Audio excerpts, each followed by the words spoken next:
the sunrise in the morning, when I feel the wind blow across my face,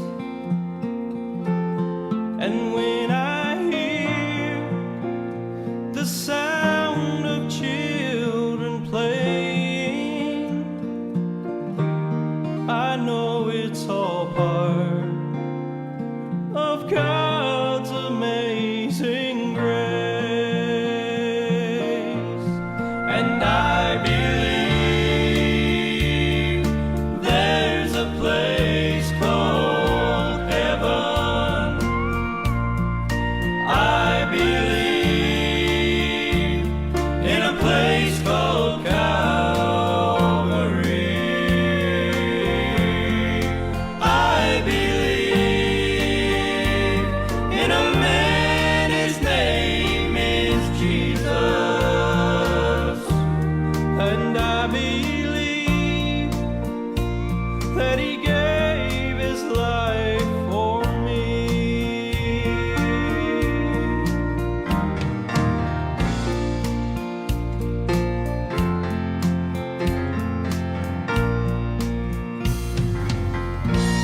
Oh, I was there the day my mama went to heaven.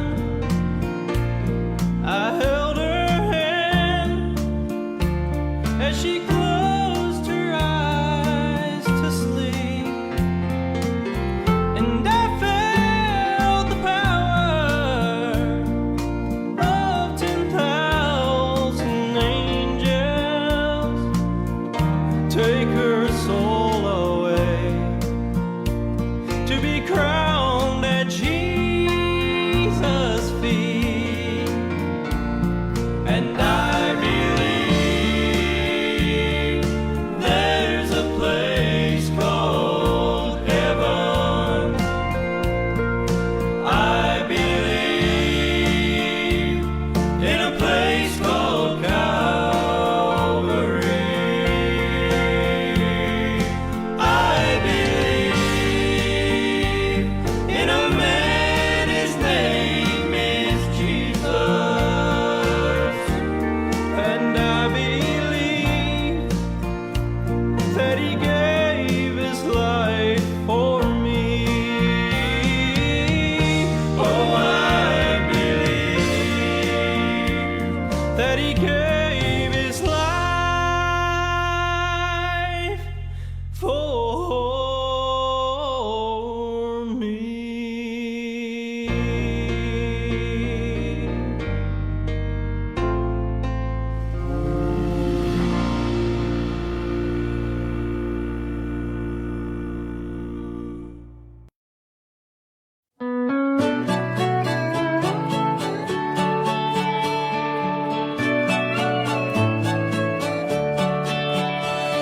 In a time full of war, be peace.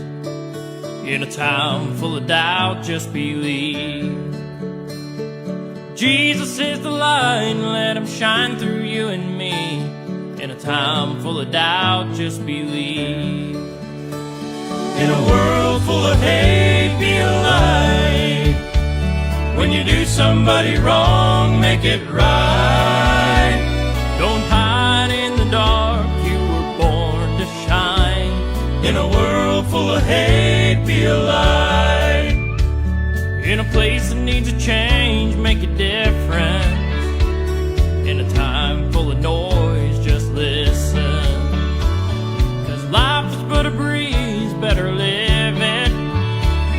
In a place that needs a change, make a difference. In a world full of hate, be a light. When you do somebody wrong, make it right. Don't hide in the dark, you were born to shine. In a world full of hate, be a light.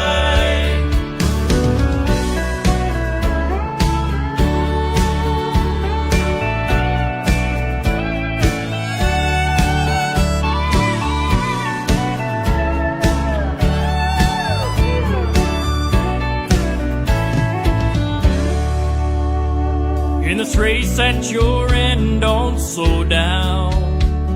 You only get one go around. Cross the finish line and hear the trumpet sound. In this race that you're in, don't slow down. In a world full of hate, be alive. When you do somebody wrong, make it right. Don't hide in the dark, you were born to shine. In a world full of hate, be alive. Don't hide in the dark, you were born to shine. In a world full of hate, be alive. In a world full of hate, be alive.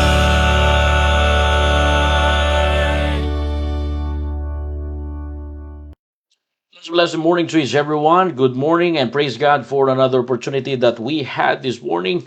I hope we are excited and I praise God that the Lord gave us extra strength. And I praise God that God woke up us this morning with a good spirit and developed strong faith to Him.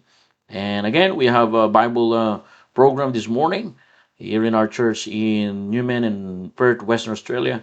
And I believe the Lord will bless us this morning. Okay, magandang umaga po sa bawat isa. Tayo po ay magpapatuloy. We will continue our topic last time about a lesson from Solomon's life. Okay, good morning to brethren there, wherever you are. May the Lord bless you. Learn to have faith in God, because faith is the substance of things hoped for, the evidence of things not seen. All right, faith is the substance, means foundation. Faith is the very foundation of our Christian life. Faith is the foundation that God will supply. God will provide your needs, not man, but God. All right? Again, brethren, if we are maturing in the Lord, if we are growing up in the Lord, let me say this, the faith that we have this morning all to be stronger than the faith that you had when you first believed. Because faith is the attitude trusting God. Faith don't care about the outcomes, but faith is keep on trusting God and trust at His word, no matter what the outcomes. Second, or First Kings chapter 2, please. First Kings chapter 2. And I want to share you something this morning that will help us, to develop our strong faith to God. And again, brethren, I encourage everyone, every time you listen in the Word of God, don't just be hearer only. God proclaim His Word, and God use a preacher to proclaim His Word, and God expecting you as a believer, especially the church member here in Newman and Perth, God expecting you to obey and trust His words. Amen? Pagkatiwalaan po natin at sundin ang salita ng Diyos. Kapag ka naipangaral po ang salita ng Diyos sa atin, nag-e-expect po ang Diyos na tayo naman bilang mananampalataya ay merong pagsunod sa Kanya. Di po ba? Napakaganda na tayo ay tinatawag na mananampalataya at pagka naririnig natin yung salita ng Diyos, doon natin nilalagay yung pananampalataya natin. Kaya nga ang dapat mangyari sa buhay natin, ang pananampalataya lamang, mga kapatid, ay lalago kung ibabase natin yung ating pananampalataya sa salita po ng Diyos. Amen? That's why it is important that every time we hear the Word of God, let us trust the Word of God. Let us put our trust in the Word of God. Don't follow your heart like the world the world says, but follow the Word of God. Amen?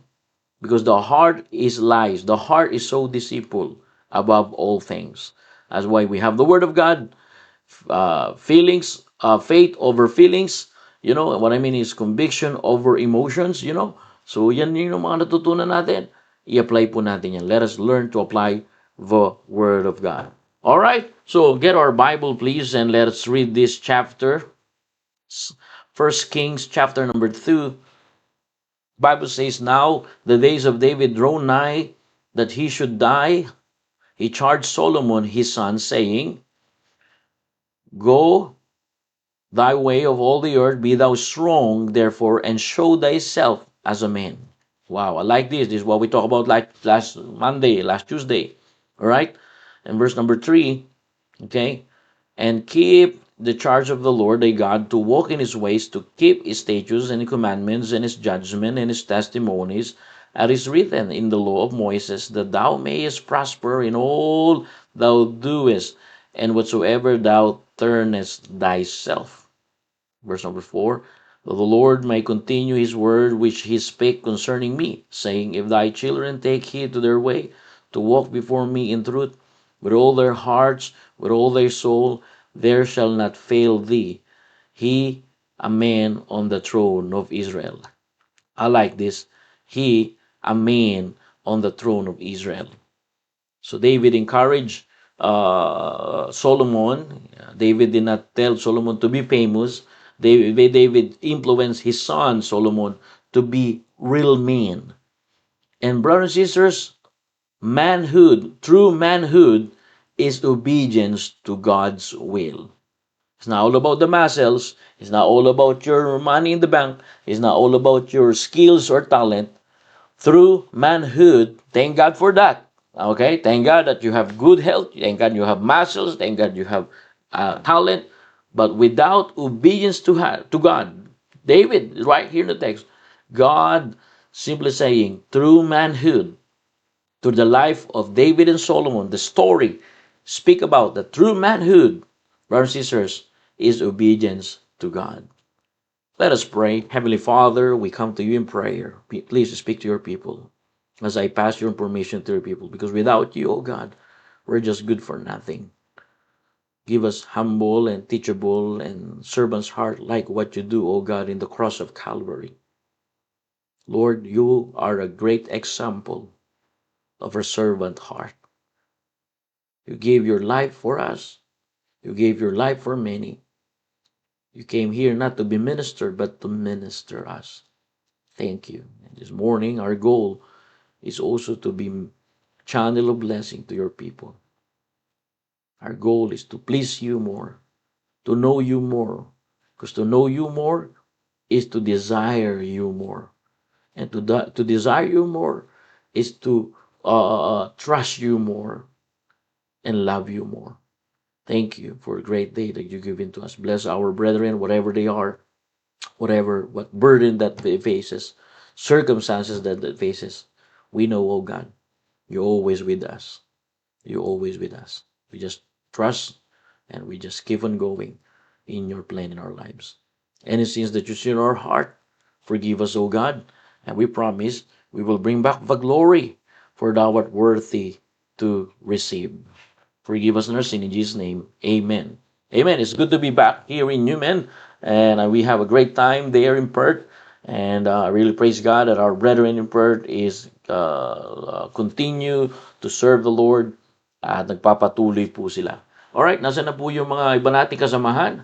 Good morning to our brethren, wherever you are. Our brothers and sisters in Perth, Western Australia, wherever you are, I encourage you to join here. Brother Ruel, Brother Mike Eugenio, and Brother Jobs.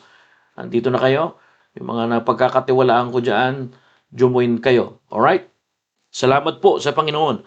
So, I want you to see here, brothers and sisters, strength is not muscle. It is obedience. So, I like what we said last Monday and Tuesday. I just go back there because I like the word that David saying to his son Solomon.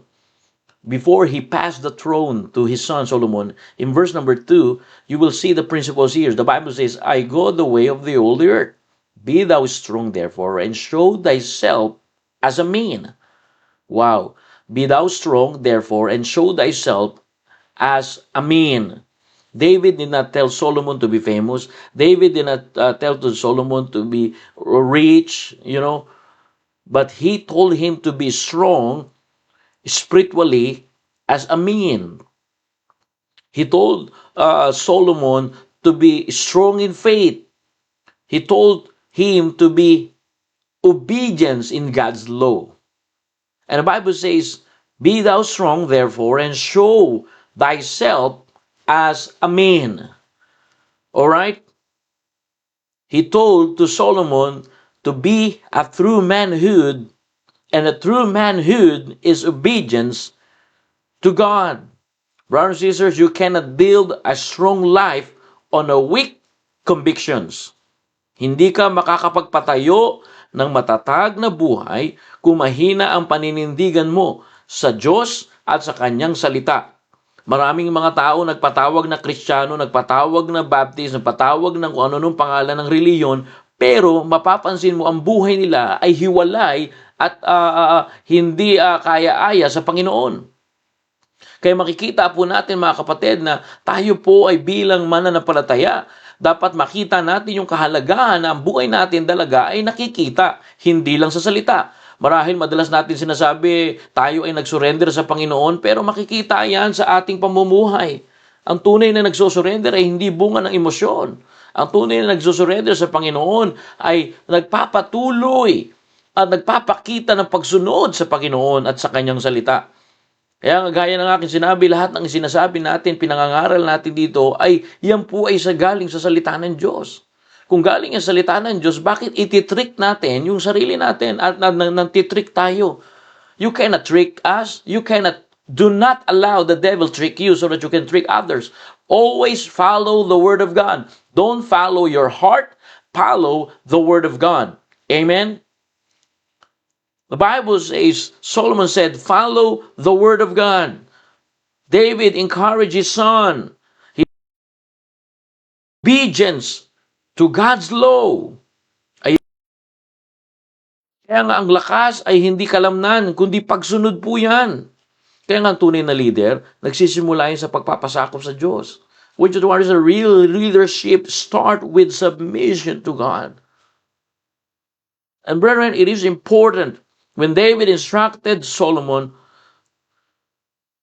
he said, be thou strong, therefore, and show thyself as a man.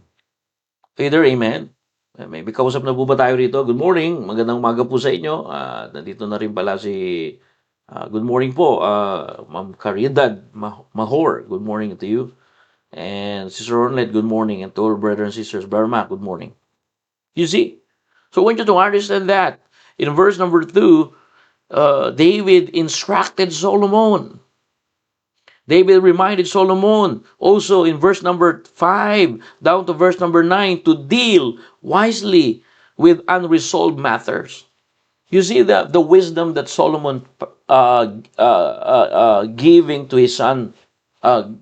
You see the wisdom of David that giving to his son Solomon. David reminded Solomon to deal wisely with unresolved matters. And brethren, leadership must confront lingering problems.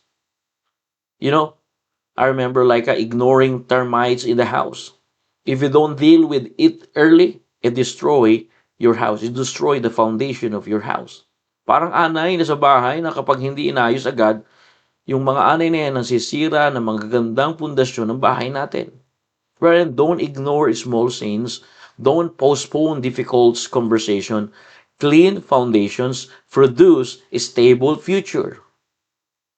That's why David influenced his son deal with unfinished issue like a real man. If you are a real man, you need to deal the issue. Don't tolerate, because when you tolerate today, will control you tomorrow. Either amen. Ang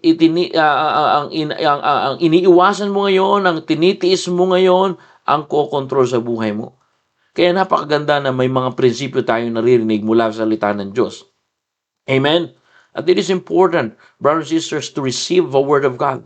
Only the Word of God will lead you in the path of life. Alrighty? Amen? Only the Word of God will lead you in the path of life. And brothers and sisters, it is important this morning. It is important. Like what we said, it is important. Okay? That we have the Word of God. That's why David encouraged his son Solomon.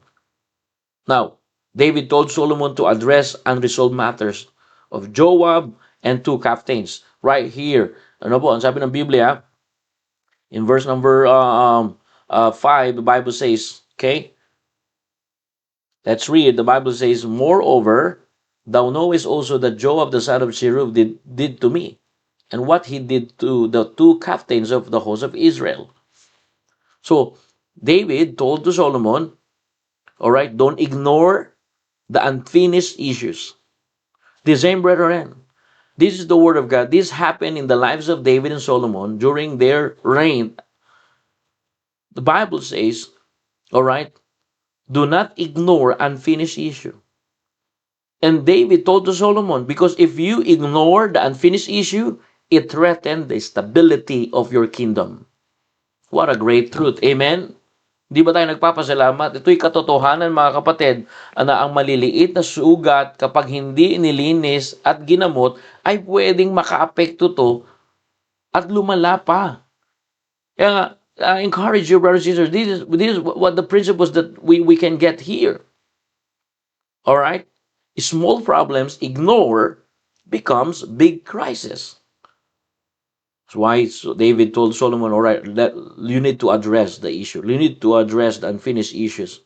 Don't ignore it, Solomon, because it will threaten the stability of the kingdom. Small problem ignore become big crisis. You see, brothers and sisters, I encourage you, let's always, like what we talk about here so many times, this is a part of developing our strong faith to God. Deal the unfinished issues in our lives. Deal with hidden sin before it becomes public shame. Hello? Confess early. Don't conceal. Always fix broken relationship. Fix broken relationship quickly. And encourage your brethren, don't carry bitterness into your future. Ayusin, mga kapatid. Kaya nga, dapat dito sa buhay natin, ayusin na yung lihim na kasalanan bago ito maging mapagpublikong kahiyan. Kaya nga, napakalaga na umamin agad, huwag itago. Ayusin ang sirang relasyon habang maaga pa, habang hindi pa malala. Huwag dalhin ang sama ng loob sa kinabukasan. Yan ang pinakapangit, mga kapatid. Pag meron kang sama na loob na hindi mo pa nadidil, ipadil mo na sa Panginoon yan, ilapit mo na sa Panginoon yan, huwag kang papayag na dadali mo yan sa kinabukasan kasi magiging puwang lamang po yan ni Satanas. Nariyan na po ba kayo? Are you there? Amen? Don't carry bitterness into your tomorrow. Don't carry your bitterness to your future. Why? You give place to the devil. Amen? And you grieve the Holy Spirit. Oh, sometimes we don't deal that, but learn to deal the unfinished issue. David said, moreover, thou knowest also what Joab, the son of Zeruiah, did to me. So Solomon addressed this unfinished issue. I'm gonna pass the throne to you. You're going to be a king soon and later, but you need to deal unfinished issue. Verse number 5, moreover, and thou knowest also Joab, the son of Zeruiah, did to me. So you need to address, you need to resolve this unfinished issue to Joab. And the principles is, brethren, don't postpone repentance. Confess early. Don't conceal. Sa Tagalog, umamin agad. Huwag itago. Don't conceal. Don't hide. Ayusin ang lihim sa Panginoon at mag-umingi na kaagad, magsisi, huwag ipagpaliban ang pagsisisi, magpatuloy at magsisi ng ating pagkukulang at pagkakasala sa Diyos. Brothers and sisters, spiritual maturity requires spiritual cleaning. Amen? I praise God for Brother Pao. He talked to me, and I praise God for him. That at the end of the day, let's forgive someone. Let's learn to repent, and let's move on and move forward. Are you there? Amen. That's the principle. We need this strong emphasize here. Because we are a Christian. We are in the spiritual battle. We are not in playground. We are in the battleground. We are engaged in battleground. Either amen? Because what you ignore today, like what we said, will confront you tomorrow. Amen. Hello? What you don't remove will overtake you. Kung ano yung kapag hindi mo binunot ang damo, sasakal nito ang mga halaman.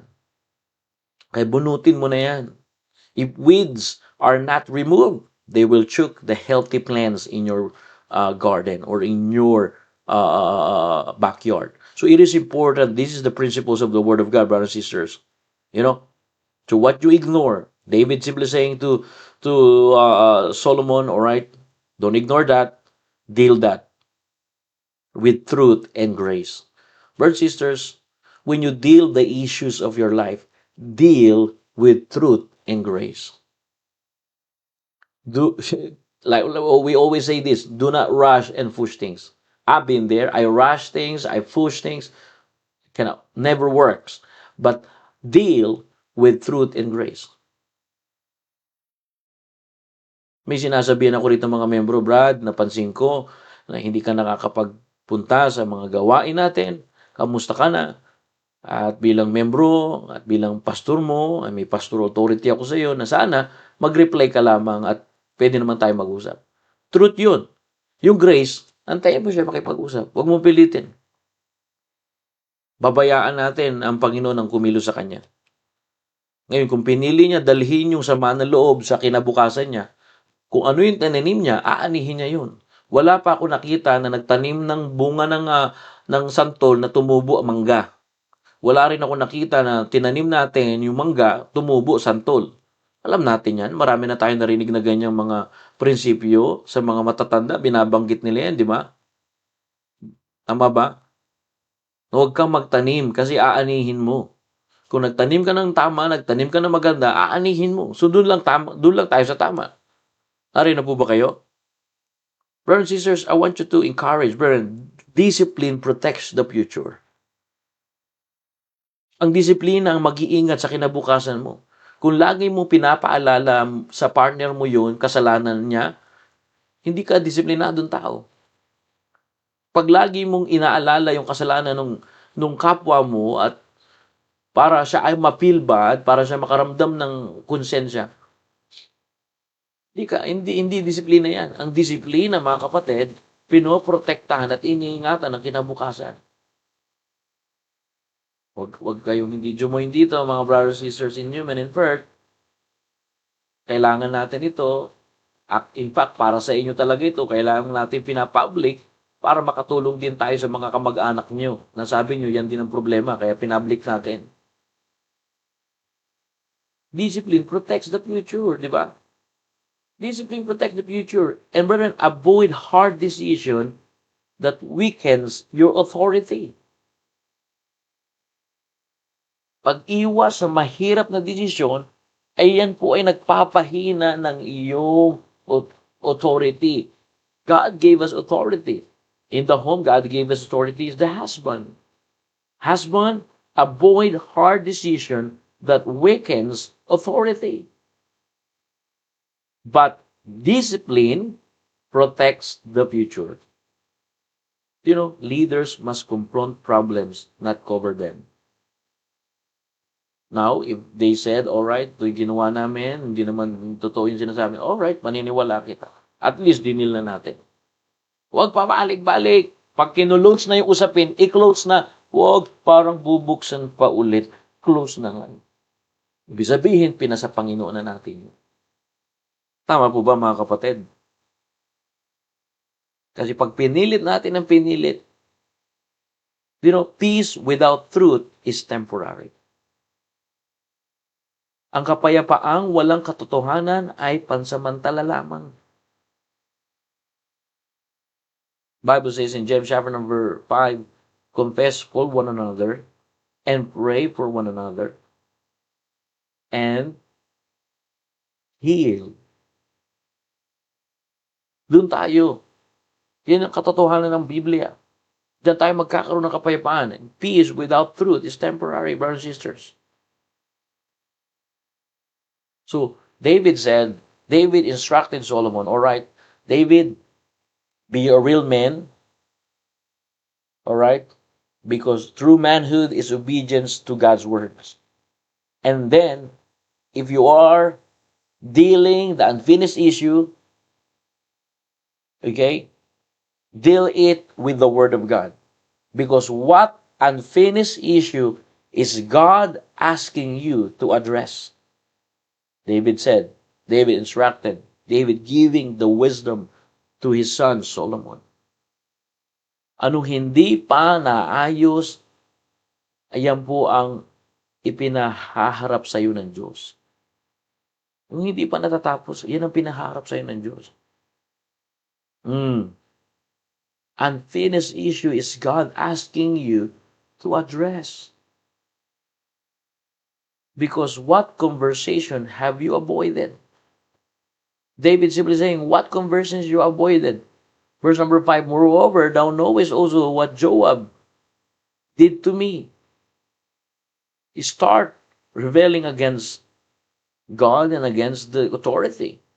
So, what unfinished issue is God asking you to address?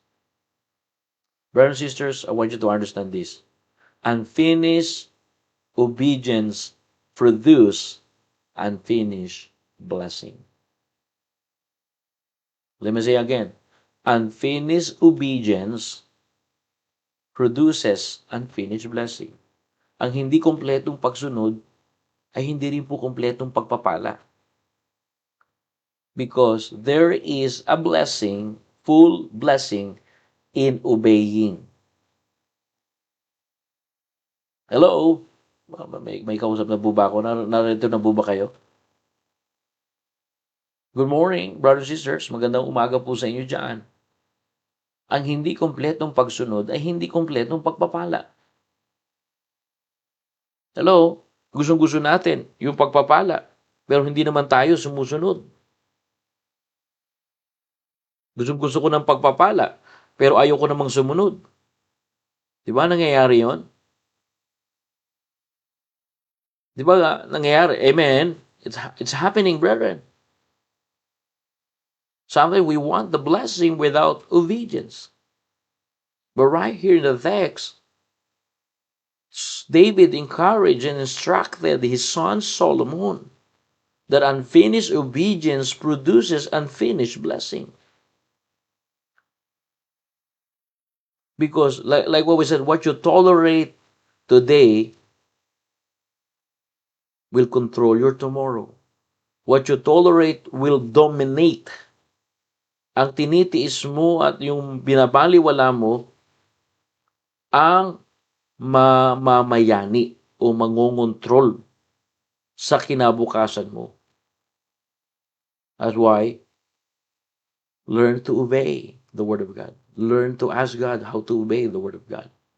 Learn to ask wisdom to understand things so that you can obey the Word of God. Unfinished obedience produces unfinished blessing. Hindi kompletong pagsunod. Pag sinabi hindi kompletong pagsunod, susundin ko lang ito kasi ayon sa pakiramdam ko. Di ba may ganyan tayong ugali? Ay, sundin ko lang ito. Kung conveniente ako rito. Pag di na ako conveniente at parang feeling ko malulugi ako, ay hindi ko susundin yan. So wala pa rin yung faith natin doon sa Panginoon. Sunod lang tayo ng sunod. Like what we said, faith don't care about the outcomes.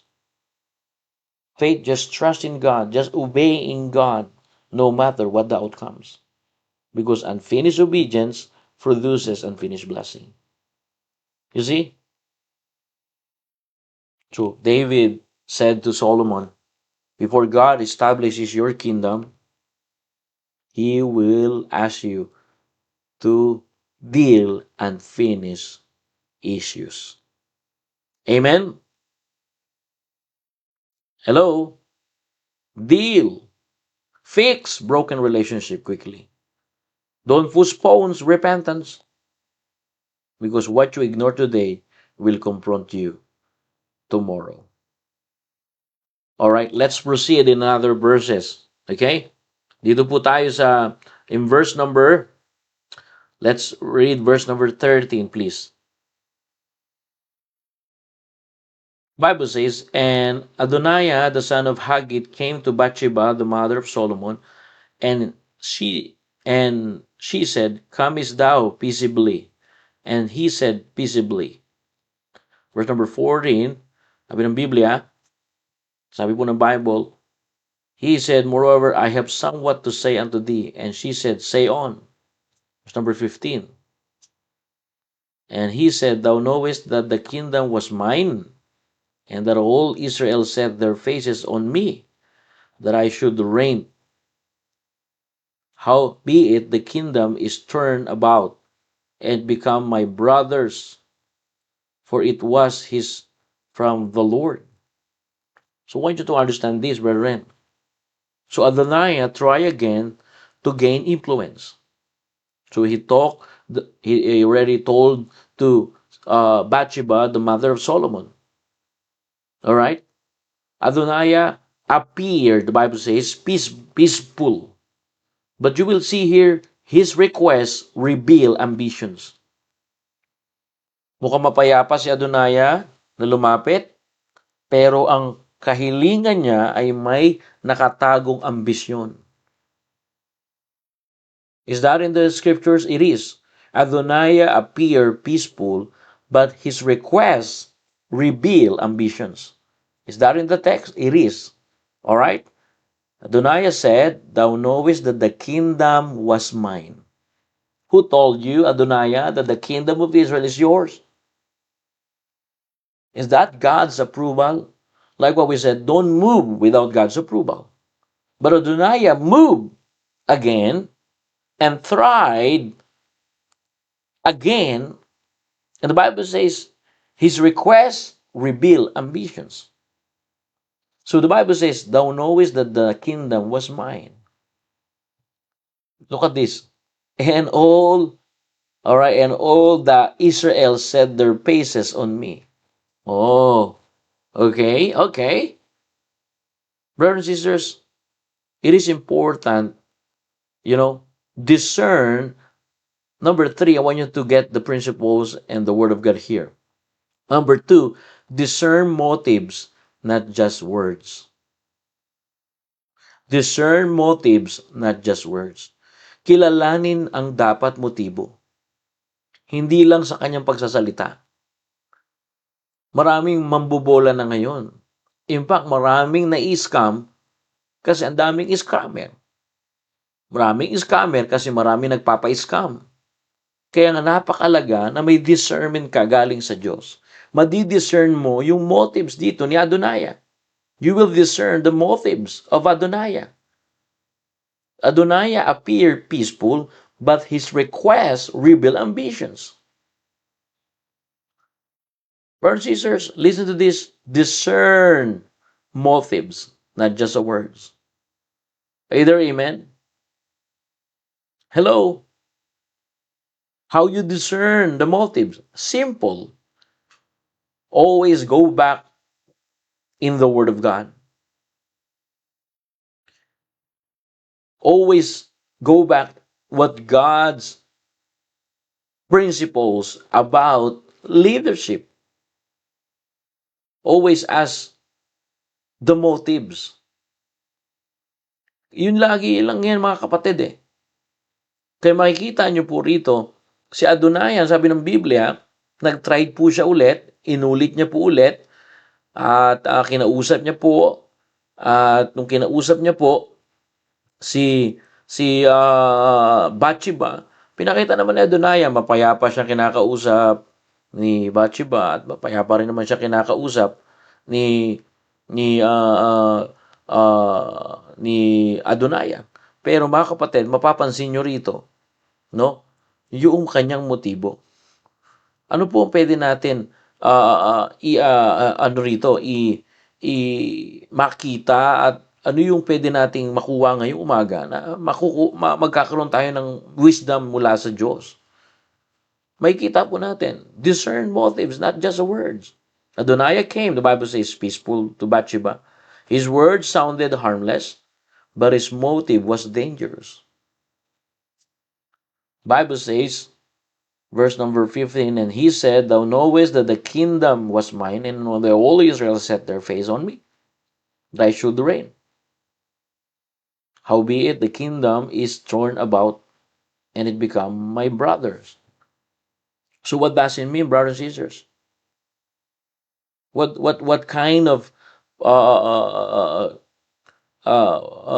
principles that we can get here again and again? Brothers and sisters, listen to this. Don't judge situation by tone alone. Examine the intent. Huwag lang tingnan ang tono, suriin. Last chapter 1, we talk about confirmation first. All right? Truth and confirmation. Don't judge situation by tone alone. Examine the intent. Minsan, nadadaya tayo dyan eh. Maraming magagaling mag ano ng tono eh. Alam mo, kasi ganito yan eh. Gano'n rin, gano'n rin. Okay. Sige. Teka lang ha. Pagpapray ko muna yan at pag-pray natin sa Panginoon, examine natin yan. Don't judge situations by tone alone. Pray for discernment in relationships. Amen. When Adoniah asked Bathsheba, when Adoniah came peacefully to Bathsheba, Bible says that Adoniah came peaceably. It means Adoniah came peacefully. But his word, brothers and sisters, sounded harmless, but his motive was dangerous. Do you remember what the Bible says? Wolf in sheep clothing. A wolf may wear wool, but its nature has not changed. Do you know? Tone does not change intention. Adoniah came peaceful, but his motives, his words sounded harmless, but his motives is dangerous. Like a wolf may wear wool, but its nature has not changed. Maaring magbalak kayo ang lobo, pero hindi nagbabago ang likas nitong pagnanasa. Ang tono ng pananalita ay hindi otomatikong nagbabago ng motibo. Don't get me wrong, brothers and sisters. I'm just sharing what the Bible says. And don't judge situation by tone alone, like Adoniah. Pray for discernment in relationship. And be careful of people who reappear only when they need something. Bible says, verse number 15, right here in the text, and he said, Adoniah said, Thou knowest that the kingdom was mine, and all the Israel set their faces on me. What does it mean? Be careful of people who reappear only when they need something. Mag-ingat po sa mga tao na lumalapit lang kapag may kailangan. Pag wala na silang kailangan, boom! Parang magic na wala. Hello? Di ba, Brother Pao? Amen!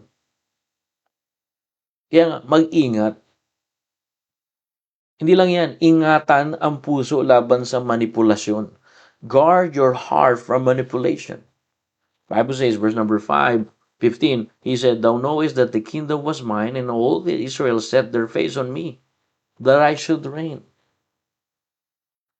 Brothers and sisters, discernment is spiritual maturity. You can discern people if you are developed in a strong faith or mature in faith in God.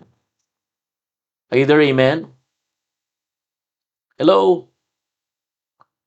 My question this morning, also ask myself, and I encourage you, also ask yourself, are my words pure? Or my motives is selfish? Brethren, this is Bible program, and the Bible is just like a mirror. We need to see who truly we are in the sight of the Lord. Ask also yourself, are my words pure but my motive is selfish? Do I appear humble but secretly seek influence? Am I asking for something that positions me for control? Tanungin natin po ang ating sarili.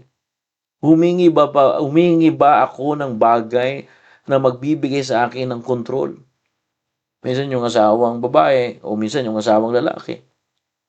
Para lang makontrol niya, manipuletahin niya ang kanyang asawang babae o kanyang asawang lalaki. Ganun ang ginagawa natin. Kaya malinis ba ang salita? Puro ba ang salita? O baka may makasariling motibo? Hello? Mga kapatid, God does not only judge speech, He examines the heart. The reason Adoniah tried and tried and tried again, all right? And Adoniah came peacefully to Bathsheba, and his word sounded harmless. But he said here, thou knowest that the kingdom was mine. You will understand his character. You will understand his heart. His heart is selfish. The kingdom is not belongs to Adoniah. The kingdom belongs to God. David is a king, but kingdoms belongs to God. But you will see here, no? Sabi ng Adoniah said, and he said, thou knowest that the kingdom was mine. Brothers and sisters, what is the application here? Your job is not yours. That came from God. Your life is not yours. That's came from God. Your food, your car, your career is not yours. You are just a steward of God's blessing or God's possession. Everything that we have in this planet Earth, everything, even you work for it, even your strength to work, is not comes from you. It's comes from God. But you will see the character and the heart of Adoniah here. He said, thou knowest that the kingdom was mine. I don't see that's, brothers and sisters, pride. You know, I don't see the humbleness here, but pride. What the Bible says in Philippians chapter 2, Jesus Christ is a form of God, but he took and made himself as a form of a servant. No reputation, but he took himself as a servant.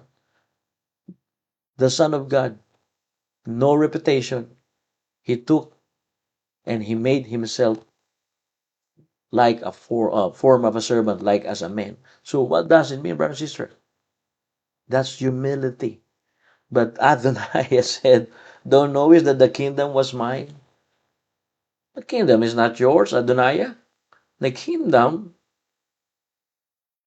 established by God. And brothers and sisters, all our possession here is not ours. It belongs to God. We are just steward. Tagalogin, para maintindihan dyan sa mga brothers and sisters.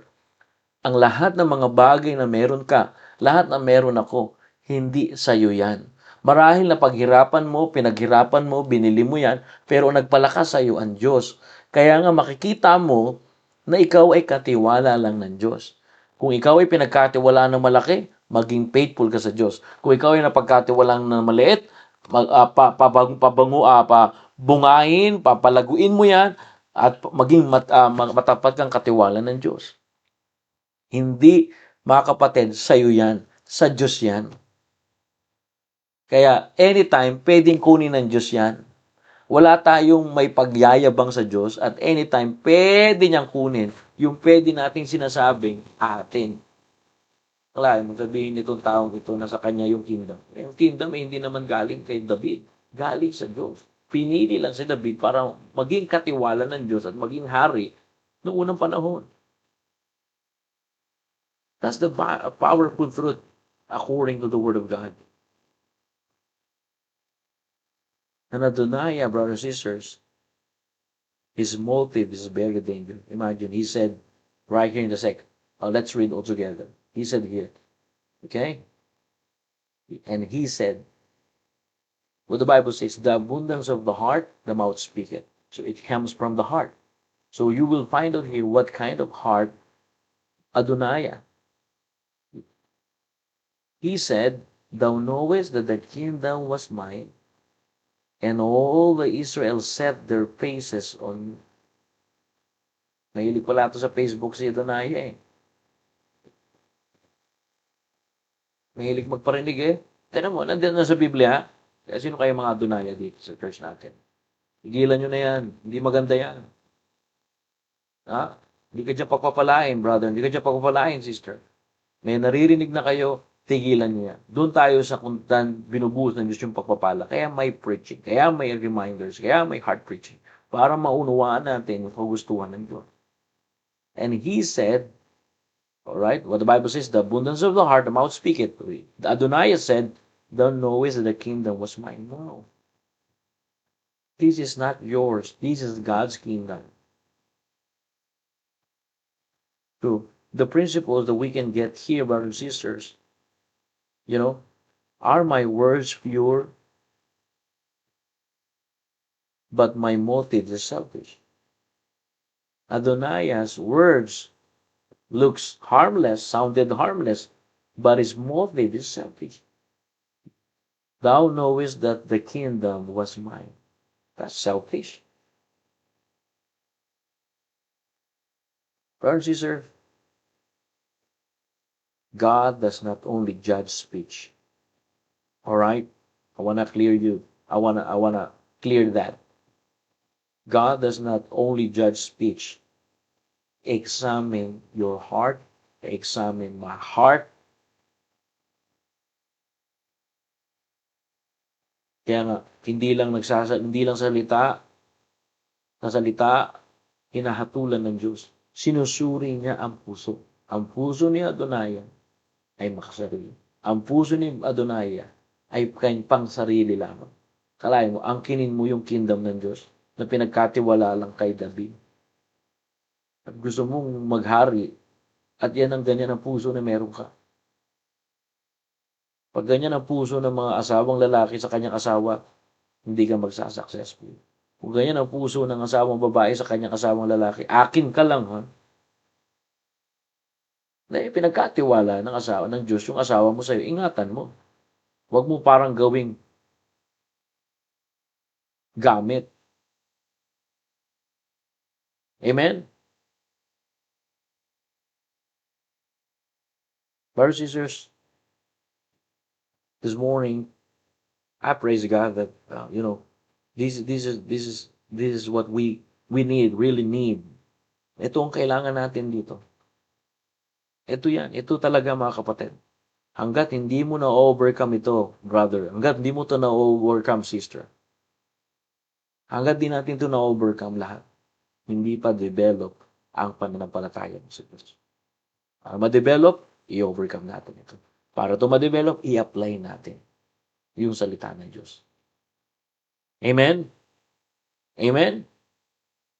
You see? Praise the Lord. Now, before we close, I want you to understand this. Evaluate patterns, not just statements. Tingnan ang pattern ng kilos, hindi lang ang salita.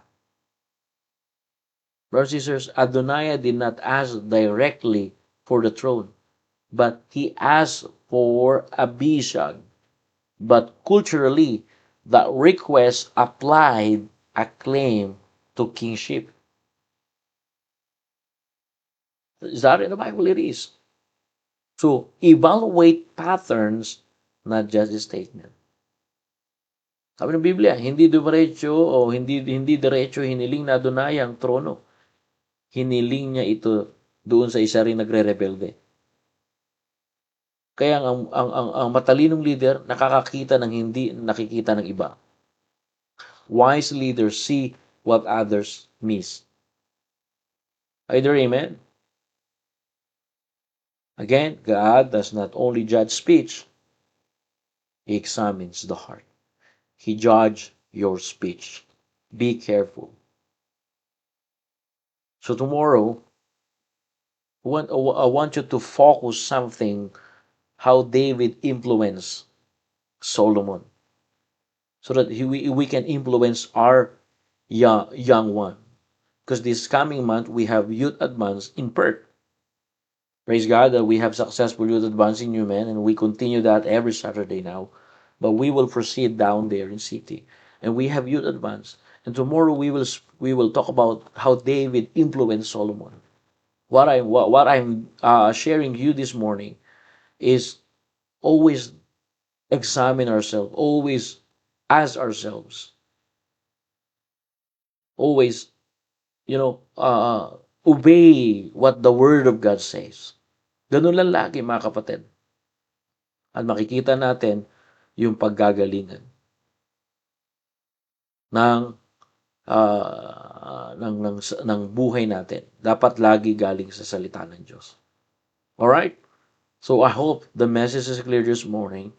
And my prayer is that God will help you and give you wisdom to see the real reason of life. Let us come to the Lord. Let's pray. Heavenly Father, thank you for this morning. Thank you, O God, for reminding us this morning. Thank you that you teach us that if there's unresolved issues, we need your wisdom. We need basis from your Word of God. And the same, O God, we need to have discernment. I pray for discernment of each and everyone. Because the devil is like a roaring lion, trying to destroy our relationship to you and to others. And thank you, Lord, for teaching us that discipline protects our future. And thank you for teaching us that leadership requires courage to correct. Thank you, oh God. Thank you for teaching us this morning. Bless your people, oh God. And any unfinished issues, we need to deal it, because unfinished obedience produces unfinished blessing. Because there is a blessing in obedience. Thank you for teaching everyone here to have a submissive heart and obedient heart through your word. Bless your people. Thank you, O God, for giving us knowledge and understanding and wisdom today. Forgiving us for all our righteousness and iniquity that you see in our heart. This is our prayer. In Jesus' name, we pray. Amen. Okay, thank you very much, brothers and sisters. I hope we are reminded again. And may the Lord bless you wherever you are. May God give you wisdom. Napakalaga, mga kapatid, na tayo po ay patuloy na sumusunod. Okay? Like what we talk about here, David instructed Solomon to deal unfinished issue, and David encouraged Solomon, to be a real man. And a true manhood is obedient to God's word. Amen? Alright? So, God bless you all. Tuloy-tuloy tayo. Maraming salamat po sa time ninyo. Good morning sa mga brothers and sisters there. Morning, Brother Dave. Okay, good morning po. Sister Clarice, morning. Brother Jimboy, good morning. Good morning sa inyo dyan. Ingat sa trabaho at palakasin kayo ng Diyos. Bigyan nyo kayo ng wisdom ng Diyos. At palakasin ang bawat isa sa atin, mga kapatid. Okay, God bless you, and I pray that God will provide extra strength for the whole day and good and excellent spirit for the whole day. Alrighty, thank you, and God bless you all, and to God be all the glory.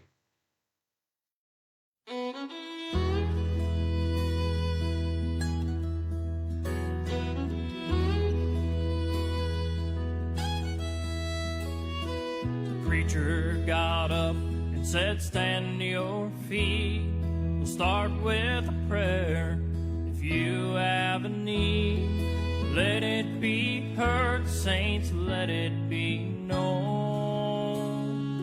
We're all a family, you're not alone. And that's when he saw her at the back of the church. Her silence and sadness cried out to her. The kind shepherd knew just what to say. I need to know before we pray. An unspoken request. Does anybody have one here tonight? Did you come with a burden you can share? A need in your life. Just lift up your hand to the one who can give you rest. Child, have no fear, our God can hear an unspoken request. Well, the preacher whispered as she raised her hand, "Sweet Holy Spirit, come by her and stand." As the tears started flowing, he had no doubt that in the throne room of heaven her secret was out. An unspoken request. Does anybody have one here tonight? Did you come with a burden you can share? A need in your life. Just lift up your hand to the one who can give you rest. Child, have no fear, our God can hear an unspoken request. Child, have no fear, our God can hear an unspoken request.